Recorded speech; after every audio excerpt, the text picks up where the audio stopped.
La Voz Universal TV presenta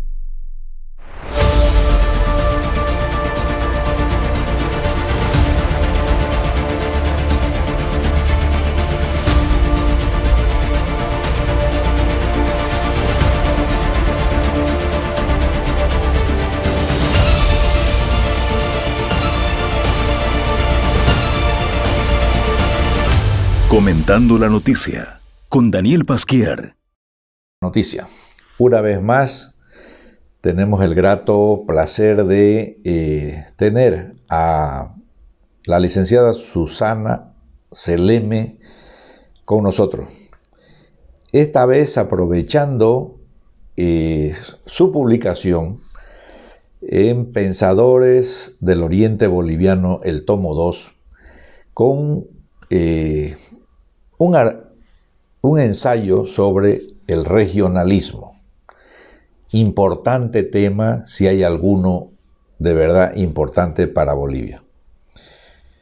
Un tema que lo definió magistralmente José Luis Roca como el centro de toda la problemática desde el origen de la República, el no haber resuelto la relación entre el gobierno central y las regiones.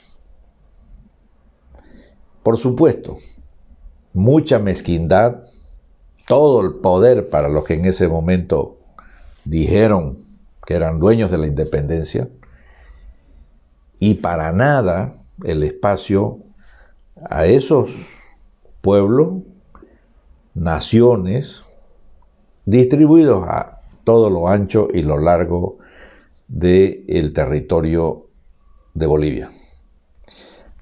Regionalismo, tema central, tema fundamental, en palabras de Susana Seleme Antelo. Ante todo, muchísimas gracias a Daniel y a todo el equipo del CIES que ha hecho el esfuerzo, como viene haciéndolo ya hace tiempo, de editar estos volúmenes de Pensadores del Oriente Boliviano. Agradezco que me hubieran tomado en cuenta para incluirme en este segundo, con un tema que la verdad a mí me apasiona hace muchísimo tiempo, que es lo que yo llamo, no porque me lo he inventado, sino porque así se llama en la academia, la cuestión regional. Yo terminé de escribir este ensayo más o menos en septiembre, entre agosto y septiembre de 1919.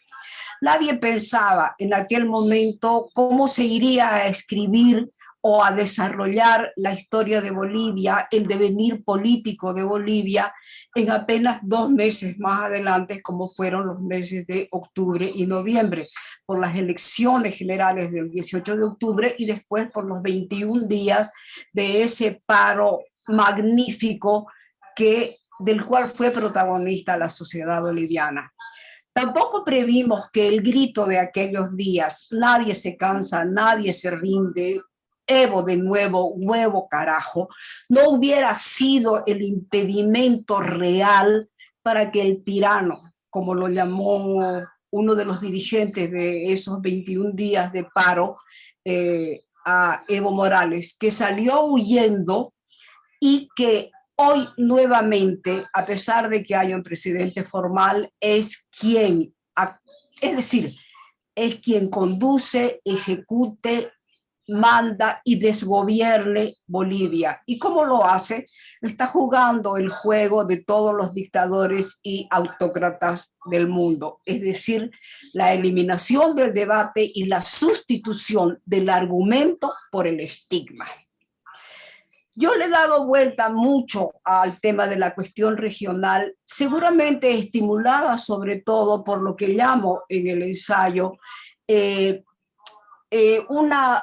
una cuestión que es en realidad un conflicto que puede ser de alta o de baja intensidad, como el que se ha vivido desde Santa Cruz, entre Santa Cruz y el Estado central. Este texto en realidad es el resultado de muchas lecturas y trata de ver la complejidad y la diversidad que contiene la cuestión regional, que podemos sintetizarla en 2 palabras: centralismo versus regionalismo, quitándole desde mi punto de vista, que es lo que he tratado de hacer, toda la mistificación y los prejuicios que engloban la cuestión regional, con desprecio hacia las regiones desde el punto de vista práctico y desde el punto de vista teórico también. Sigue siendo un tema altamente pertinente desde el punto de vista político, desde el punto de vista social, desde el punto de vista económico y cultural, y lo vemos hoy claramente en este país que ya ha dejado de ser, como dice don Humberto Vázquez Machicado, que el país no es la cuestión del occidente y el tema indígena occidental, sino que es mucho más. Y el oriente, como dice Enrique Finó, abarca 2/3 de este país que se llama Bolivia. Y vemos, por ejemplo, las tensiones de baja o de alta intensidad que se viven en este momento con el tema del censo, el tema del pacto fiscal, el tema del traslado de los famosos interculturales, que es un invento malévolo de los 14 años, los clásicos años de Evo Morales, trasladando indígenas a la región cruceña con 2 objetivos principales: ocupar el territorio con población foránea, porque eso da poder. Y actualmente, ante las infames manipulaciones del centralismo que pretende borrar el tema del fraude, que quienes somos demócratas sí sabemos que aquí hubo fraude, que no hubo golpe de Estado, y utilizan, como utilizaron antes a Harvard o al periódico New York Times, hoy utilizan a la Universidad de Salamanca. Y a partir de ahí, a don Miguel de Unamuno, y le digo don porque así lo aprendí cuando estudiaba en España, don Miguel de Unamuno, que fue rector, además de catedrático de la Universidad de Salamanca, creada en 1218 y es hasta hoy la universidad más antigua del mundo hispano, en todo el mundo hispano. Pues bien, resulta que al gobierno no se le ocurrió, o al régimen de Arce Morales o Morales Arce, como quiera que sea, que utilizar a un profesor y a 2 alumnos de la Universidad de Salamanca para hacer un peritaje sobre las elecciones del 2019, el 18 de octubre de 2019. Y la conclusión que sacan es que aquí no hubo fraude. Entonces, claro, seguramente Evo Morales o muy poca gente de su entorno sabe qué es la Universidad de Salamanca, el prestigio que tiene la Universidad de Salamanca, y tampoco sabrá quién es Miguel de Unamuno. Pero quienes sí lo saben son sus asesores externos, los del Caribe, los de más allá del Atlántico, hasta Eurasia. Y por eso es que el trabajo pericial que presentan, ya la prensa ha dado cuenta de ello, no tiene el más mínimo asidero frente a lo que fue la auditoría pedida por el gobierno, que todavía era presidente Evo Morales, que ocupó el trabajo de especialistas, de 18 especialistas, por favor, 18 especialistas en todo lo que es la auditoría a un proceso electoral. Retomo la idea. Miguel de Unamuno era rector de la Universidad de Salamanca cuando se presentó a un acto en el anfiteatro Millán Astray, un militar, por supuesto, falangista y franquista. Y en ese acto, en el Paraninfo, Millán Astray, que ya sabía que Miguel de Unamuno había condenado el golpismo de los militares contra la República, dijo: muera la inteligencia. Los historiadores y quienes han recogido eso han redactado un párrafo que se acerca muchísimo a lo que dijo Miguel de Unamuno. ¿Y qué fue lo que dijo Miguel de Unamuno? Venceréis porque tenés sobrada fuerza bruta, pero no convenceréis. Para convencer hay que persuadir. Para persuadir necesitarías algo que os falta: razón y derecho en la lucha. Resumido, tenéis que tener en cuenta, habría dicho Unamuno, que para vencer no hay que vencer no es convencer, y que conquistar no es convertir. Es decir, retomo ese pensamiento de don Miguel de Unamuno para decirle a los actuales gobernantes que no podrán convencernos porque la razón está de nuestro lado y que no pueden sustituir el argumento por el estigma y que no pueden sustituir el debate político con la cárcel como están metiendo desde la expresidenta Yanine Áñez y todos sus colaboradores. En determinadas circunstancias uno podría admitir que Santa Cruz en realidad ha sido una zona privilegiada en este país, a pesar de todo el tiempo que vivió en el olvido y en el abandono.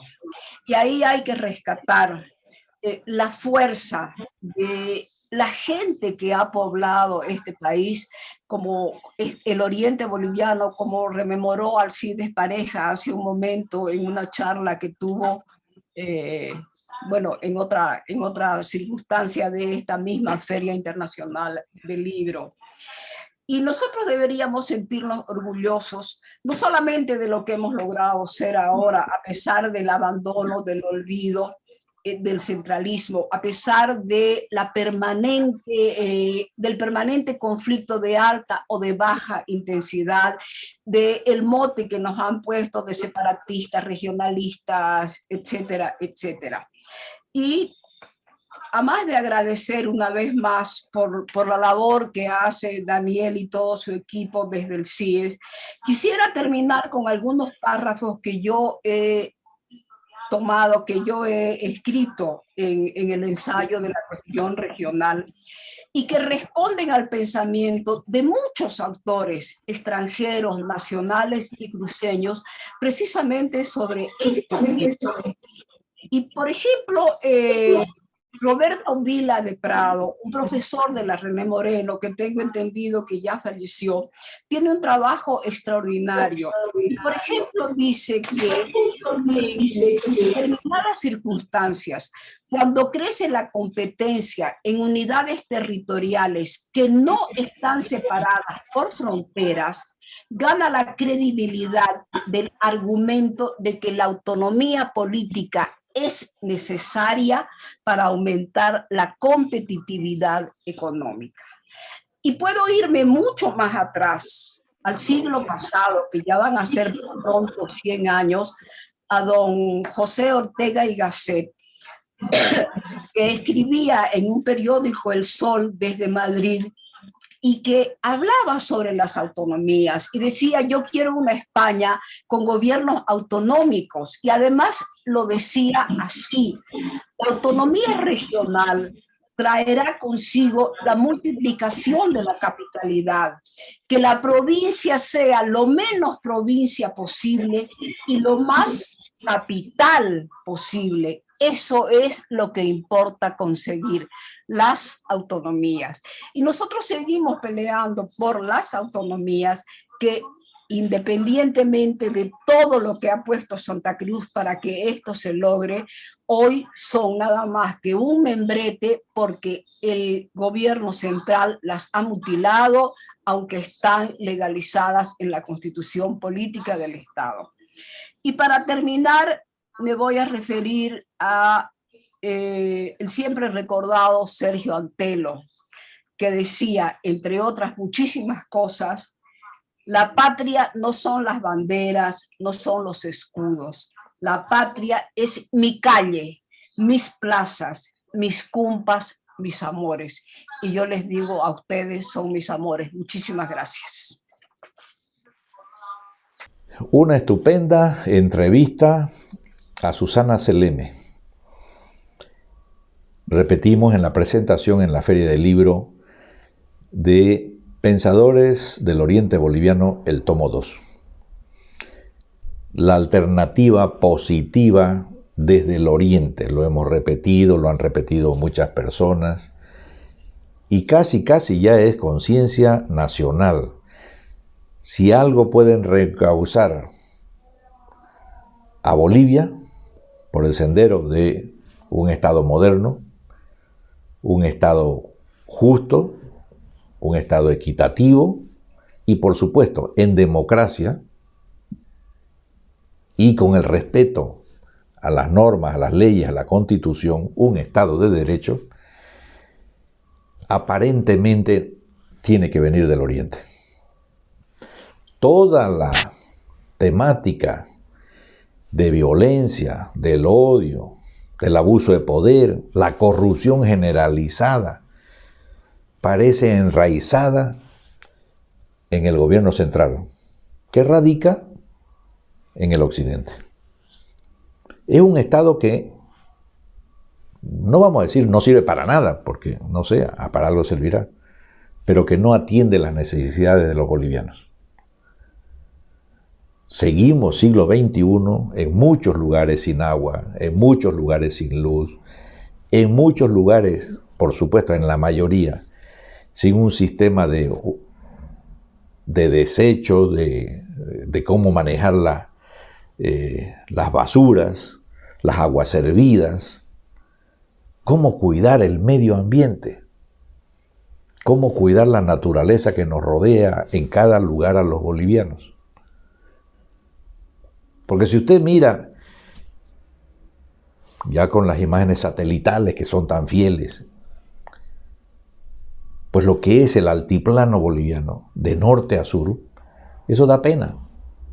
No hay nada. ¿Y a dónde va eso? ¿Le preocupa al Estado boliviano que cada vez haya despoblamiento, pueblos enteros que se vacían, ciudades grandes, patrimonios de la humanidad como Potosí, que cada año tiene menos y menos habitantes? Oruro, que tiene que sacarse de encima un pueblo que es el más antiguo probablemente entre las culturas americanas. Esos que vivieron por cientos de años, no soy versado en el tema, si miles de años, el pueblo Uru alrededor del lago Popó, y que ahora no existe. Un lago de las dimensiones del Titicaca en sus momentos y que fue empequeñeciéndose ante la pasividad de un Estado. Encima recibió plata para hacer estudios y a ver cómo salvar el lago Popó. No sabemos dónde está la plata, pero el lago desapareció. Y los Urus también. Ahora están en Chile, están en Argentina, habrán emigrado a España, me imagino también algunos. ¿Qué habrá hecho? Un pueblo, toda una cultura. Al Estado boliviano no le importa. Y así sigue hasta el norte. La misma historia, en todos los lados es lo mismo. Y se viene a los valles del centro de Bolivia, la misma historia. Hable con los indígenas en el oriente. Tienen escuelas, tienen hospitales, tienen atenciones de las cosas básicas. O siguen haciendo las cosas en el monte nomás, como lo han hecho sus padres, sus abuelos y todos los antecesores. ¿Para qué nos sirve el Estado boliviano? Ese es el cuestionamiento radical que tenemos que hacernos, porque no podemos seguir cerrando los ojos. Entonces la descentralización queda corta, las autonomías, en su momento la gran esperanza propuesta desde el oriente, se la vació a base de demagogia, debates, mesas, estudios, y no, hasta dejarla sin nada. Está en la Constitución, pero no tiene atribuciones, no le sirve para nada ni a los departamentos ni a los municipios. Al revés, les dieron más cargas, más responsabilidades y les quitaron la plata. Hemos quedado peor.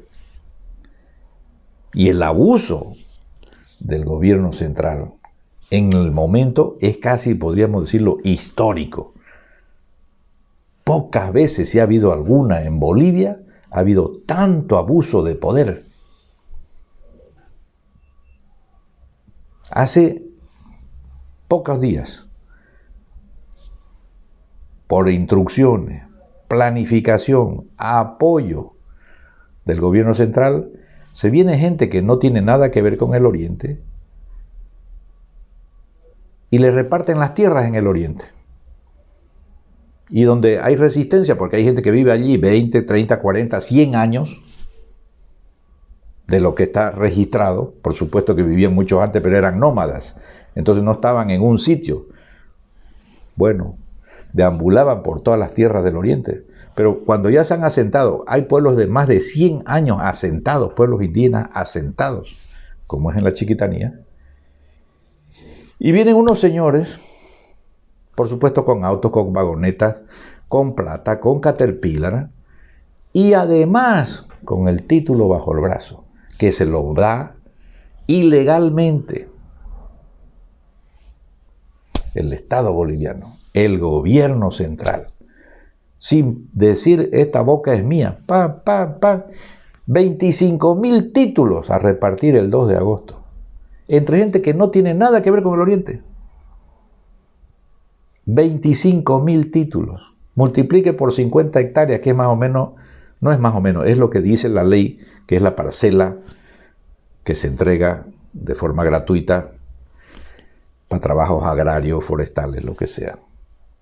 Se debería de entregar primero a los originarios de la zona, a los habitantes ancestrales de esos territorios. Pero no, se traen a un señor que no sabemos de dónde viene, sus 50 hectáreas, 25.000 títulos. ¿Cuánta tierra es esa? ¿Y cuántos miles de orientales, de cruceños y no cruceños, nacidos en otro lado, porque ya llevan muchos años acá, no tienen ni dónde caerse muertos? Cuando aquí en Santa Cruz se pidió tierras para los que no tenían tierras, se armó un revuelo, por supuesto que no es nada. Y recuerdo que se estaba pidiendo la distribución de unas tierras en la Chiquitanía que eran 7.000 y pico hectáreas, fiscales, etcétera, etcétera. Nada más. Ahora multiplique 25.000 títulos por 50 hectáreas cada una. Estamos hablando de 1 millón de hectáreas. Así, regaladas. Y si se resisten, lo matan. Y repito, esto viene con el Estado boliviano.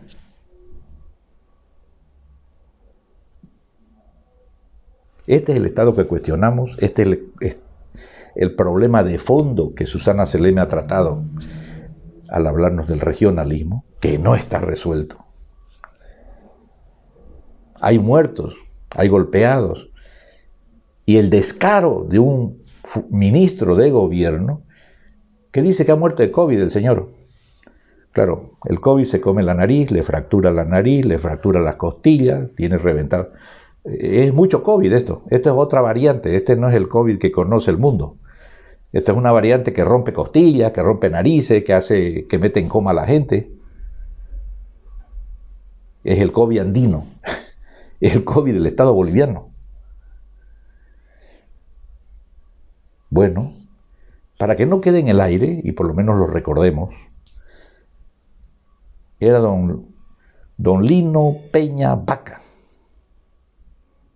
uno más de tantos que ha ofrendado su vida defendiendo lo que era suyo desde hace cientos o miles de años. Ese ha sido su pecado, ser un indígena del Oriente. Ese es todo su pecado. Nació en un mal sitio, se equivocó de territorio. Hubiera nacido en Estados Unidos y sería dueño de Las Vegas, un socio de los casinos de Las Vegas sería. Es más, un Estado que enfrenta absolutamente a la mayoría del país tratando de destruir todos los antecedentes culturales de Bolivia. En este momento, En La Paz están rompiendo la estatua de Colón, han intentado tumbarla, y además 4 tipos, por supuesto con la huipala, pero con eso parece que ya tienen todas las autorizaciones del mundo para hacer lo que les dé la gana. Bueno, este es el cierre de una charla, una entrevista con Susana Seleme, que nos ha tocado un tema fundamental: regionalismo en Bolivia. El tema que hay que resolver, porque si no, este Estado no tiene ningún sentido. Si el Estado se empeña en enfrentarnos, en generar odios y rencillas entre los bolivianos, pues que Dios nos ampare. No sabemos en qué va a terminar esto. Este ha sido Comentando la Noticia por esta semana. Muchísimas gracias. Comentando la Noticia con Daniel Pasquier.